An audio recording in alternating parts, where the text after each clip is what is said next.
ಗೃಹಲಕ್ಷ್ಮಿ ಗೃಹಲಕ್ಷ್ಮಿ. ನಾನು ಆದಷ್ಟು ಬೇಗ ಒಂದು ಒಳ್ಳೆ ಕೆಲಸ ಹುಡ್ಕೊಬೇಕು, ಎಲ್ಲರನ್ನೂ ಚೆನ್ನಾಗಿ ನೋಡ್ಕೊಬೇಕು. ನನ್ನ ಸಂಸಾರನ ಮೊದಲಿನ ಥರ ಹಾಗೆ ಮಾಡಬೇಕು. ರೀ, ಏನು ಯೋಚನೆ ಮಾಡ್ತಿದ್ದೀರಾ? ಬನ್ನಿ ಮನೆಗೆ ಹೋಗೋಣ.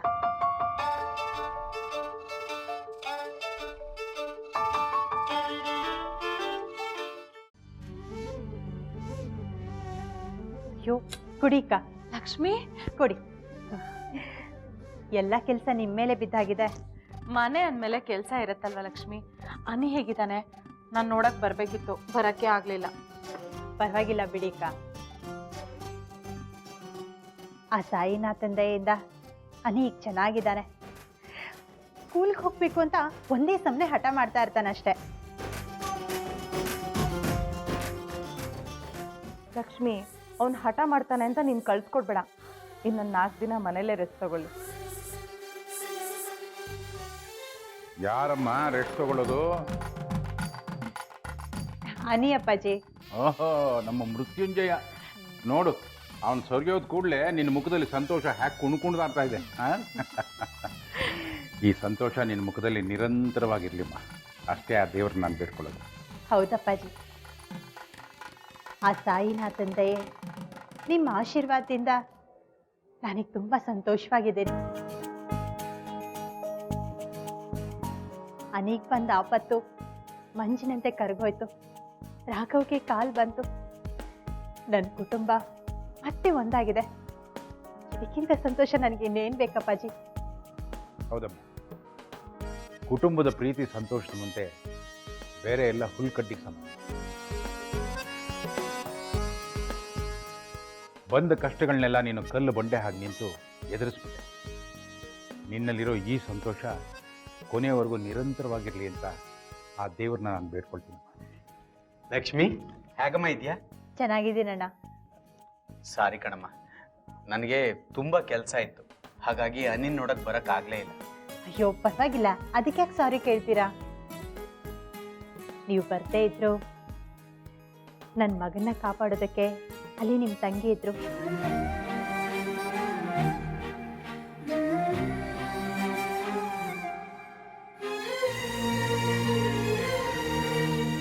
ನಮಗೆ ಧೈರ್ಯ ತುಂಬೋದಕ್ಕೆ ಅಪ್ಪಾಜಿ ಇದ್ರು.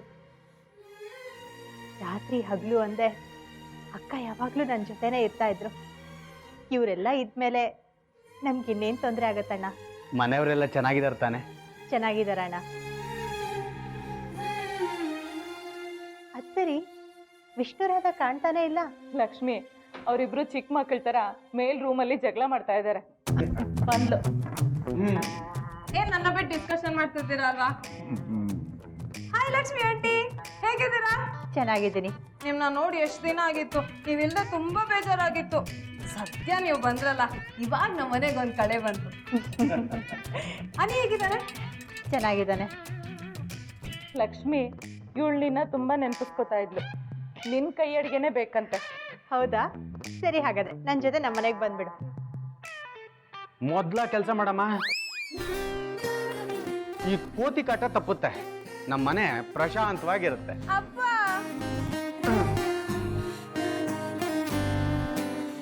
ಮತ್ತೆ ಇನ್ನೇನಮ್ಮ ಲಕ್ಷ್ಮಿ?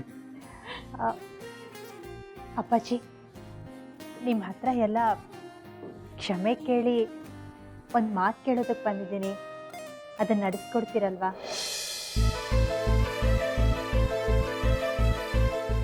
ಮಾತಾ? ಅಲ್ಲಮ್ಮ ಲಕ್ಷ್ಮಿ, ನೀನು ಕೇಳಿದ್ದಿನ ಯಾವತ್ತಾದರೂ ಇಲ್ಲ ಅಂದಿದ್ದೀನ? ಅದೇನು ಅಂತ ಕೇಳಮ್ಮ. ಅಪ್ಪಾಜಿ, ಅದು ಇನ್ಮೇಲೆ ನಾನು ಈ ಮನೆ ಕೆಲ್ಸಕ್ಕೆ ಬರೋಕ್ಕಾಗಲ್ಲ.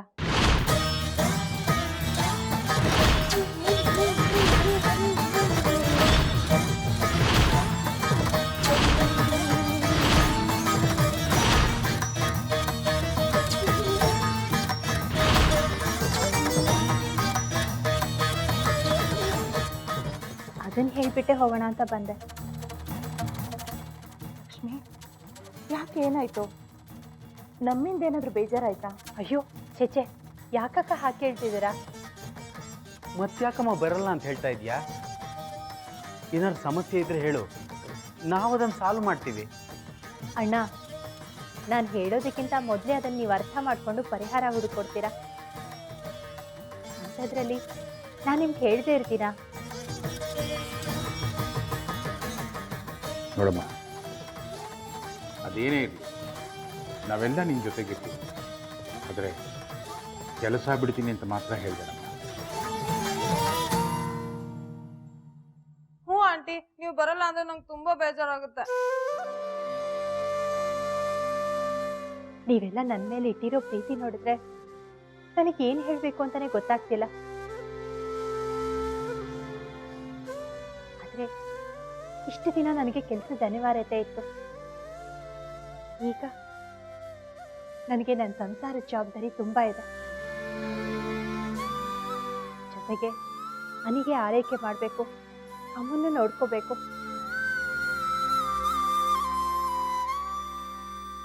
ಈಗ ರಾಘವ್ ಹುಷಾರಾಗಿದ್ದಾರೆ, ಕೆಲ್ಸಕ್ಕೆ ಹೋಗ್ತಾರೆ. ಆಗ ಮನೇಲಿ ಇದ್ಕೊಂಡು ಎಲ್ಲ ಜವಾಬ್ದಾರಿನೂ ನಾನೇ ನಿಭಾಯಿಸ್ಬೇಕಾಗತ್ತೆ. ಅದಕ್ಕೆ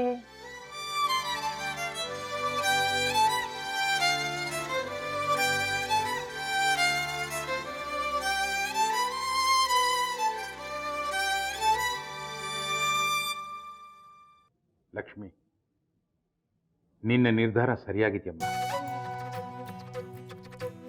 ಒಂದು ಮನೆ ಗೃಹಲಕ್ಷ್ಮಿಯಾಗಿ ಯಾವ ಸಂದರ್ಭದಲ್ಲಿ ಯಾವ ನಿರ್ಧಾರ ತೆಗೆದುಕೊಳ್ಬೇಕು ಅನ್ನೋದು ಅವಳಿಗೆ ಸರಿಯಾಗಿ ಗೊತ್ತಿದೆ. ಅವಳ ನಿರ್ಧಾರಕ್ಕೆ ನಾವ್ಯಾರೂ ಅಡ್ಡಿಪಡಿಸೋದು ಬೇಡ.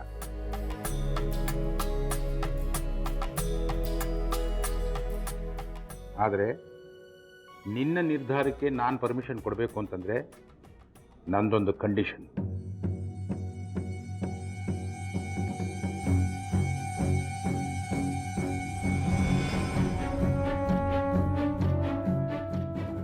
ಅದು ಏನು ಹೇಳಿ ಅಪ್ಪಾಜಿ, ಖಂಡಿತ ಕೇಳ್ತೀನಿ.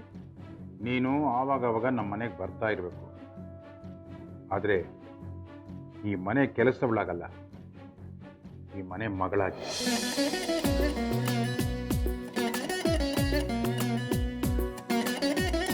ಅದಕ್ಕೆ ಒಪ್ಕೊಂತೀನಿ ಅಂದರೆ ಮಾತ್ರ ನಿನ್ನ ಮಾತು ನಾನು ಕೇಳ್ತೀನಿ.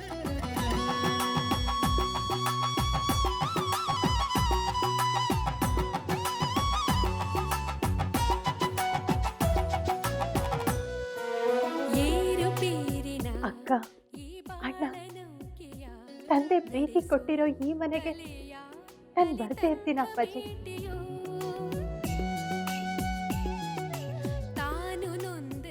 ಇವತ್ತು ನಾನು ಇಷ್ಟು ಸಂತೋಷವಾಗಿದ್ದೀನಿ ಅಂದ್ರೆ ಈ ಮನೆನೇ ಕಾರಣ. ನಾನು ಬದುಕಿರೋವರೆಗೂ ಈ ಮನೆನ ಮರೆಯಲ್ಲ.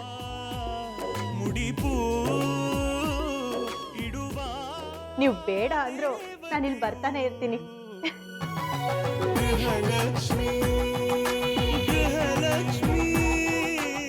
ಲಕ್ಷ್ಮಿ, ನಿನಗೋಸ್ಕರ ಈ ಮನೆ ಬಾಗಿಲು ಯಾವಾಗಲೂ ತೆಗ್ದಿರುತ್ತೆ.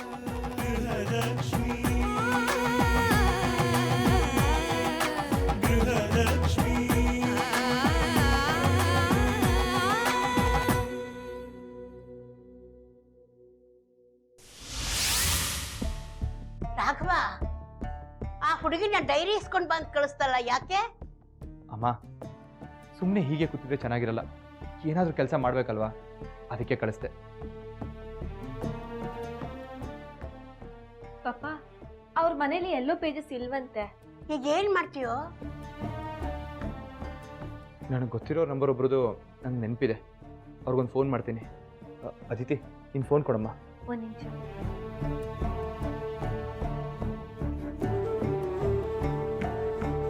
ಪಾಪ,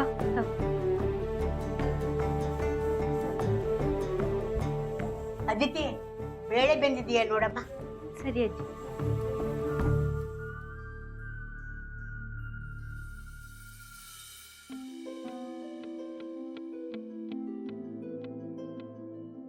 ಹಲೋ. ಹಲೋ, ನವಿಕಾ ಕನ್ಸ್ಟ್ರಕ್ಷನ್ಸಾ? ಹೌದು ಮೇಡಮ್, ಪುರುಷೋತ್ತಮ್ ಅವರಿದ್ದಾರಾ? ಸರ್, ಸ್ವಲ್ಪ ಬಿಸಿ ಇದ್ದಾರೆ. 1 hour ಬಿಟ್ಟು ಫೋನ್ ಮಾಡ್ತೀರಾ? ಸರಿ madam, thank you. Okay.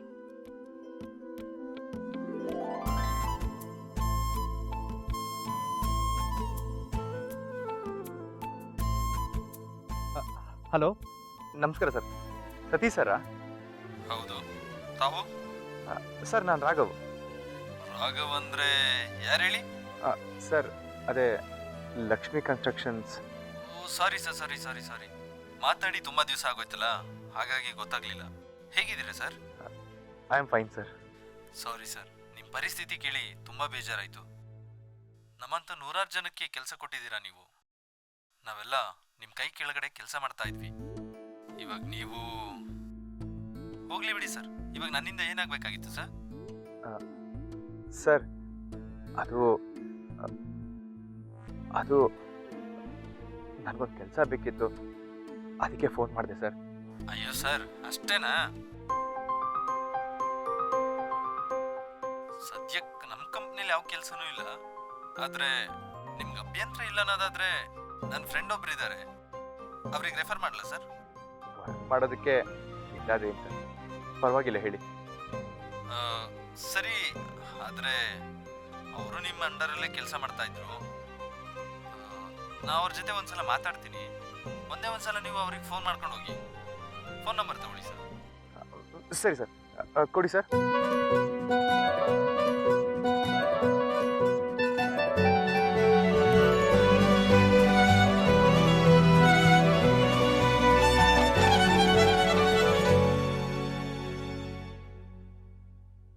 Thank you sir, thank you so much. ನಾನು ಹೋಗಿ ಅವ್ರನ್ನ ಭೇಟಿ ಮಾಡ್ತೀನಿ.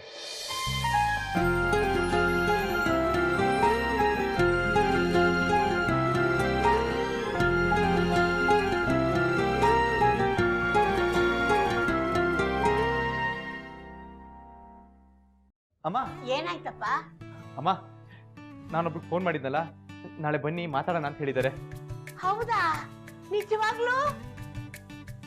ಎಲ್ಲ ಬಾಬನ್ ದಯೆ. ಲಕ್ಷ್ಮಿ ನಮ್ಮ ಮನೆಗೆ ಬಂದಿದ್ದು. ಎಲ್ಲ ಒಳ್ಳೇದಾಗ್ತಿದ್ಯಪ್ಪ.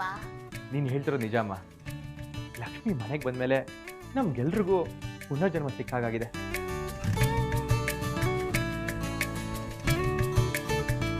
ಒಟ್ಟಿನಲ್ಲಿ ಲಕ್ಷ್ಮಿ ಅನ್ನೋ ಧೈರ್ಯ, ಆ ಬಾಬಾ ಅನ್ನೋ ಶಕ್ತಿ ನಮ್ಮ ಜೊತೆ ಇರೋ ತನಕ ನಮ್ಗೆ ಯಾವ ತೊಂದರೆನೂ ಇಲ್ಲ.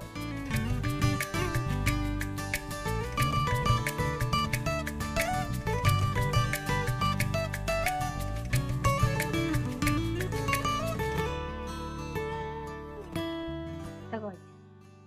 ದೇವ್ರಿಗೆ ದೀಪ ಹಚ್ಚಿದೆ ಅಮ್ಮ. ಪಪ್ಪ ತಗೋ.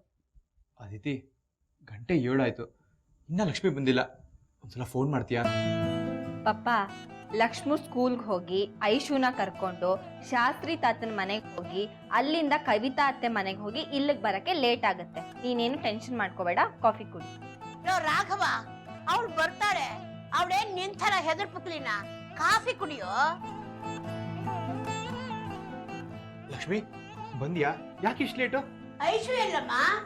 ಅಮ್ಮ, ಕವಿತನ್ ಮಗಳು ಬಬ್ಲಿ ಐಶು ಇಲ್ಲೇ ಇರ್ಲಿ ಅಂತ ತುಂಬಾ ಹಠ ಮಾಡ್ತಿದ್ಲು. ಅದಕ್ಕೆ 2 ದಿನ ಅವ್ರ ಮನೆಯಲ್ಲೇ ಇರ್ಲಿ ಅಂತ ಬಿಟ್ಟು ಬಂದೆ. ಅಷ್ಟೊತ್ತಿನ ನಿಮ್ ಯಜಮಾನ್ರು ಲಕ್ಷ್ಮಿಯಲ್ಲಿ ಫೋನ್ ಮಾಡು ಅಂತ ಹೇಳ್ತಾನೆ ಇದ್ರು. ಅದನ್ನ ಕೇಳಿಸ್ಕೊಂಡು ನನಗೆ ಸಾಕಾಗೋಯ್ತು.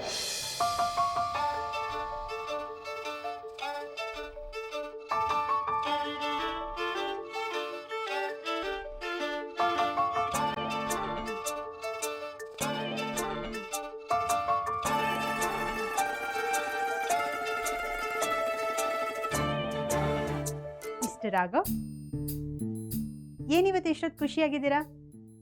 ಏನ್ ವಿಶೇಷ? ನನ್ನ ಖುಷಿಗೆ ಒಂದು ಕಾರಣ ಇದೆ ಮಿಸಸ್ ರಾಘವ್. ಹೇಳಿದ್ರೆ ನಾವು ಖುಷಿ ಪಡ್ತೀವಪ್ಪ. ನಿನಗೆ ಹೇಳಬೇಕು ಅಂತಾನೆ ನಾನು ಕಾಯ್ತಾ ಇದ್ದೆ. ಮತ್ ಹೇಳಿ. ಲಕ್ಷ್ಮಿ, ನನ್ನ ಪರಿಚಯ ಇರೋರಿಗೆ ಕೆಲಸದ ವಿಷಯವಾಗಿ ಫೋನ್ ಮಾಡಿದ್ದೆ. ಅವರು ನಾಳೆ ಆಫೀಸ್ಗೆ ಬನ್ನಿ ಮಾತಾಡೋಣ ಅಂತ ಹೇಳಿದ್ರು.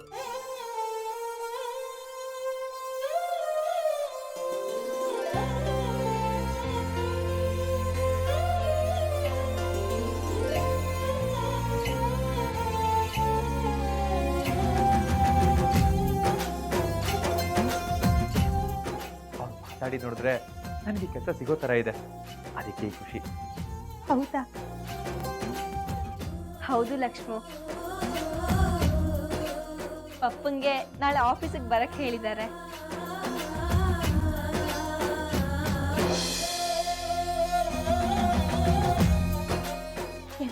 ಸುದ್ದಿ ಹೇಳಿದ್ರಿ ರಾಘವ್. ನಿಮ್ಗೊಂದು ಕೆಲಸ ಸಿಕ್ಬಿಟ್ರೆ ನಮ್ಮ ಕಷ್ಟ ದಿನಗಳೆಲ್ಲ ಕಳೆದ ಹಾಗೆ.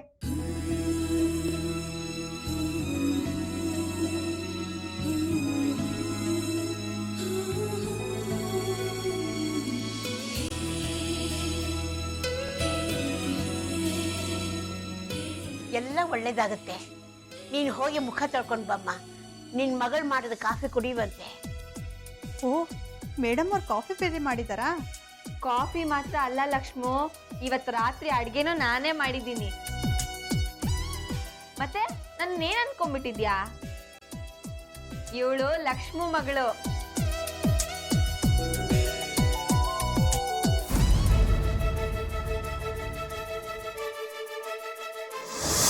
ನೀನೊಬ್ಳು ಅನಾಥೆ.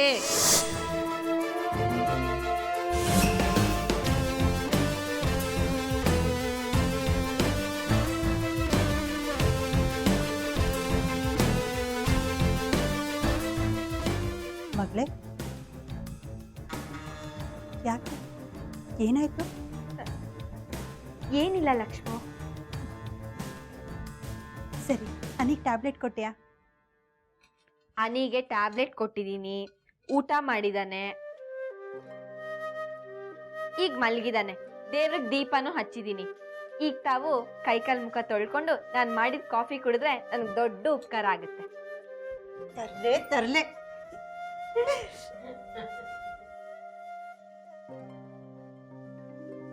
ಒಂದ್ ನಿಮಿಷ ಮುಖ ತಕೊಂಡ್ಬಂದ್ಬಿಡ್ತೀನಿ.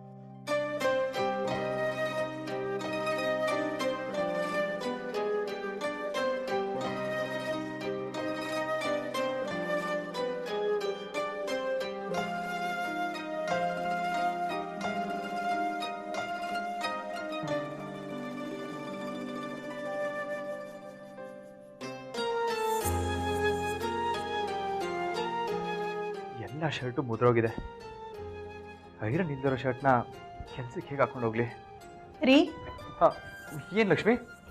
ರೀ, ಸ್ನಾನಕ್ಕೆ ಹೋಗೋ ಬದಲು ಇಲ್ಲಿ ಇದ್ಕೊಂಡು ಏನು ಮಾಡ್ತಿದ್ದೀರಾ? ಲಕ್ಷ್ಮಿ, ಅದು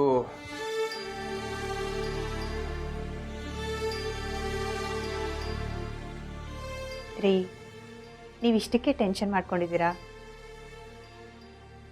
ನೀವು ಕೆಲ್ಸಕ್ಕೆ ಹೋಗ್ಬೇಕಾದ್ರೆ ಐರನ್ ಇಲ್ಲದೆ ಇರೋ ಶರ್ಟ್ ಹಾಕಲ್ಲ ಅಂತ ನನಗೆ ಚೆನ್ನಾಗಿ ಗೊತ್ತು. ಮೊದಲು ಶರ್ಟ್ ಕೊಡಿ. ಅಲ್ಲ ಲಕ್ಷ್ಮಿ, ನಮ್ಮ ಮನೇಲಿ ಐರನ್ ಬಾಕ್ಸೇ ಇಲ್ಲ. ಐರನ್ ಹೇಗೆ ಮಾಡ್ತೀಯಾ? ಈಗೇನು ಶರ್ಟು ಐರನ್ ಆಗಿರಬೇಕು ಅಷ್ಟೇ ತಾನೇ? ಅಲ್ಲ ಲಕ್ಷ್ಮಿ, ಅದು ಕೊಡಿ, ನೀವು ಹೋಗಿ ಸ್ನಾನ ಮಾಡ್ಕೊಂಡು ಬನ್ನಿ. ಸರಿ.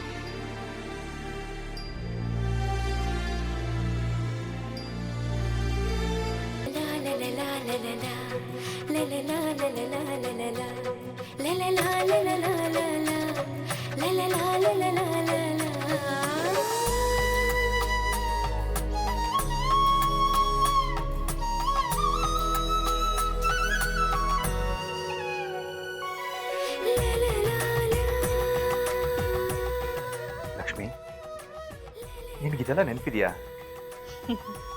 ಮಿಸ್ಟರ್ ರಾಘವ್, ಇದೆಲ್ಲ ನಮ್ಮ ಜೀವನ ಕಲಿಸಿರೋ ಪಾಠ ರೀ. ಇದನ್ನ ಮರೆಯೋದಕ್ಕಾಗತ್ತಾ? ಸಾಧ್ಯನೇ ಇಲ್ಲ ಲಕ್ಷ್ಮಿ. ಎಷ್ಟೋ ಜನ ಹಣ ಐಶ್ವರ್ಯ ಬಂದರೆ ಹಳೆದನ್ನೆಲ್ಲ ಮರೆತು ಜೀವನ ನಡೆಸೋಕೆ ನೋಡ್ತಾರೆ. ಅಷ್ಟೇ ಯಾಕೆ, ಕಷ್ಟ ಬಂತು ಅಂದರೆ ಜೀವನನ ನಡೆಸೋಕೆ ಆಗಲ್ಲ ಅಂತ ಅನ್ಕೊತಾರೆ. ಆದರೆ ನೀನು ಎಲ್ರಾಗಲ್ಲ ಲಕ್ಷ್ಮಿ. ರೀ, ನಡೆದು ಬಂದ ದಾರಿನ, ಆ ದಾರಿನ ಹಿಡಿದ ಅನುಭವನ ನಾವು ಯಾವತ್ತಿಗೂ ಮರಿಬಾರ್ದು. ಯಾಕಂದರೆ ಅವುಗಳೇ ನಮ್ಮ ಜೀವನಕ್ಕೆ ಒಂದು ದೊಡ್ಡ ಪಾಠ ಕಲಿಸಿರುತ್ತೆ. ನಿನ್ನ ಮಾತು ಸತ್ಯ ಲಕ್ಷ್ಮಿ. ಸುಖ ಮನುಷ್ಯನ ಸೋಮಾರಿ ಮಾಡುತ್ತೆ, ಅದೇ ಕಷ್ಟ ಜೀವನಕ್ಕೆ ಪಾಠ ಕಲಿಸುತ್ತೆ. ಬದುಕೋದಕ್ಕೆ ಒಂದು ಒಳ್ಳೆ ದಾರಿ ತೋರಿಸುತ್ತೆ. ಏನು ಮಿಸ್ಟರ್ ರಾಘವ್ ದೊಡ್ಡ ವೇದಾಂತಿ ಆಗ್ತಿದ್ದೀರಾ? ಬುದ್ಧಿವಂತರ ಜೊತೆ ಸೇರಿದ್ಮೇಲೆ ಸ್ವಲ್ಪನಾದ್ರೂ ಬದಲಾಗಬೇಕಲ್ವಾ? ಆಹಾ, ಇಲ್ಲಿ ಬುದ್ಧಿವಂತರು ಯಾರು? ಇನ್ಯಾರು? ಮಿಸಸ್ ರಾಘವ್. ಇದಕ್ಕೇನು ಕಮ್ಮಿ ಇಲ್ಲ.